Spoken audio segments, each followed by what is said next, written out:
This is Emerald Crossing Science, Day 5, Firm Foundations.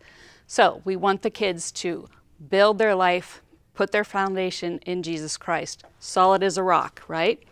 Because we know what happens when you build your foundation on sand. Okay, so that's what this experiment is going to show them. What we've done here, and you can either use plates or bowls. I have some bowls here too, but I'm going to use plates. It might be easier for you to see. I took some heavy cardstock, okay, and I cut strips lengthwise so that I could make these rings. And these rings are like our yard, okay? So in one ring, I'm going to put my foundation of stone, or I'll just take that off for a second so you can see me making it. Okay, so here's my foundation of stone, and in here is going to be my foundation of sand. Now, just so you know, this sand that we are using, we just bought yesterday, and it was in the van all night outside. It's winter time when we're filming this, and so it froze.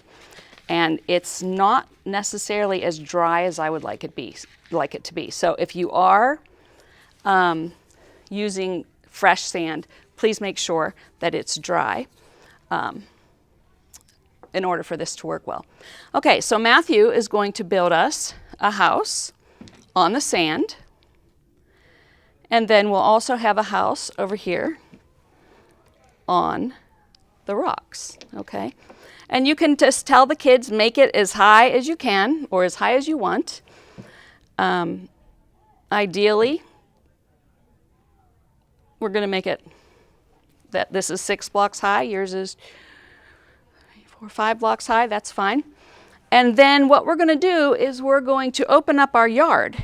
So Matthew is going to lift up his ring. I'm going to...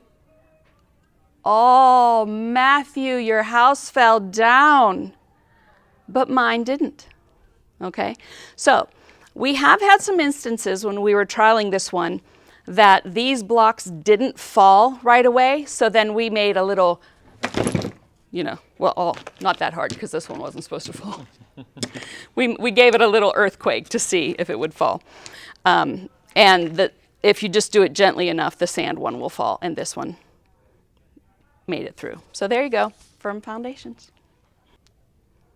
This is Emerald Crossing Science, Day 5, Real Rainbows.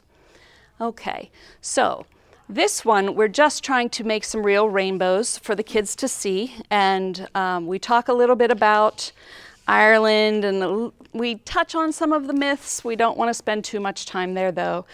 And then we talk about how a rainbow is formed with the refraction of the light off of the water droplets. So here I'm using this crystal candlestick instead of a prism, and Matthew can show us here that he's able to get some rainbows coming out of there. You'll see them. These are just the boxes that I used earlier in a different experiment. You see over here the rainbows.